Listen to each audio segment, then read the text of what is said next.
Welcome back to Session 6 of GED Geometry Review. Today we measure the area of a circle, the amount of flat surface inside it.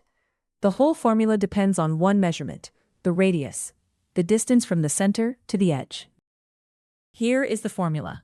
Area equals pi times the radius squared. On the GED, use 3.14 for pi unless the problem says otherwise. Notice the radius is squared first, before you multiply by pi. Before we calculate, the most important habit in this whole lesson. The radius goes from the center to the edge. The diameter goes all the way across. The diameter is twice the radius, so if you are given the diameter, cut it in half first. Let's compute.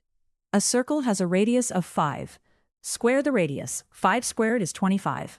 Then, multiply by pi. 3.14 times 25 gives 78.5 square units. Your turn to follow along. Radius of 3. 3 squared is 9. 3.14 times 9 is 28.26 square units. Square first, then multiply. Now watch the trap. A circle has a diameter of 12. Do not plug in 12. The diameter is 12, so the radius is 6. 6 squared is 36, times pi gives 113.04 square units. One quick contrast. Area uses the radius squared and gives square units. Circumference, the distance around, uses 2 pi r with no square. Quick check.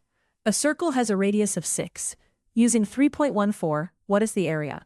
6 squared is 36, times 3.14 is 113.04 square units. To recap, area of a circle is pi r squared. Use 3.14 for pi. Watch the radius versus diameter, and always square the radius before multiplying. The answer is in square units. Nicely done. Try a few circles on your own, and I'll see you in the next session.